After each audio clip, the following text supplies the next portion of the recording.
Et là, la on est le 14, dans le mois de Kislev, en hébreu le 14, c'est Yad, Yad Hazaka. On a une paracha tellement d'actualité, mais surtout cette année, toujours ça tombe avant Hanouka, où on est dans les parachiotes, où il y a une grande drame qui se passe. Et cette paracha, elle s'appelle Vayeshev, assis-toi. En général, quand quelqu'un, ça y est, il a beaucoup traversé dans sa vie, il veut se reposer un petit peu. Et il dit le premier Rashi dans la paracha, Bikesh Yaakov Lishev Beshalva, la chevet. Il voulait s'asseoir, stop, il vient de terminer l'histoire. Viol de sa fille, tous les 22 ans avec son beau-père, tout ce qu'il a fui de son frère. Ça y est, il veut un peu le calme. Kafat Alav Rugzo Shel Yosef. Et ça commence maintenant des événements que quand tu lis que la paracha, tu comprends rien. Tous les frères qui veulent tuer Yosef, ils vont le mettre dans le trou, ils vont s'asseoir, manger, il est là en train de crier. Après Yaakov avec tous ses enfants, ils vont le cacher. Et ça va pas être évident. Yaakov, il va presque perdre sa famille entière, cette histoire de Yosef. Ça ne se termine pas là. Yehuda, il va perdre sa femme. Il va avoir les enfants avec sa belle-fille. Premier fils, il va le perdre. Deuxième fils, il va le perdre. Troisième, après, elle tombe enceinte de lui. C'est pas fini là. Yosef, il arrive en Égypte.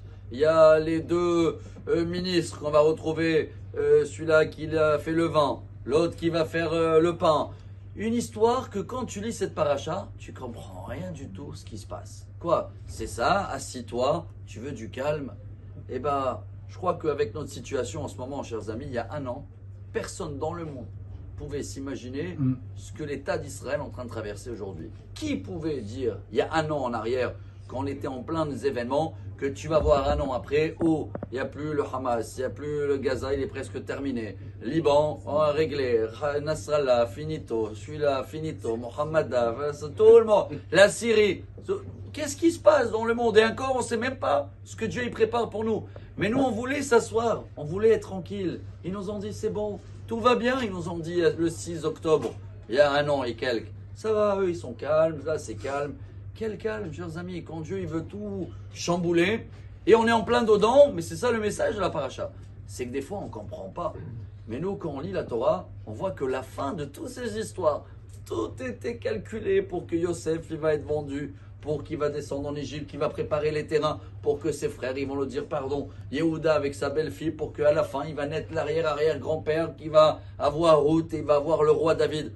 Alors quoi, vous voulez me dire que chaque fois où il y a de l'embrouille, comme ça on dit, de brouillard dans la Torah, à Raphaël, il y a un message qui arrive, la réponse elle est oui, c'est ça la paracha de cette semaine. Quand on dit assis-toi, Vayeshev, ça veut dire regarde le film jusqu'au bout, attends avant de faire des commentaires, sache que quoi qu'il arrive, quand Dieu il veut amener une surprise, quand Moshe il devait amener les 10 commandements, c'est marqué dans la Torah. Au Moshe nigash el Raphaël, asher shama Elokim. Moshe il est parti où chercher l'étape de la loi, les 10 commandements? Dans le brouillard. Il dit Rabbi Nachman, l'Ikouté Moharan, très connu, Torah 115. Pourquoi il est parti dans le brouillard, etc. Parce que quand il y a des grandes surprises, des grandes choses qui arrivent, ça ne peut pas être tout dévoilé. Si c'est tout dévoilé, ça va être bloqué par les accusateurs. Mais quand les démarches ils sont cachées, quand tu vois des choses que tu ne comprends pas, c'est qu'il n'y a que des belles surprises qui arrivent.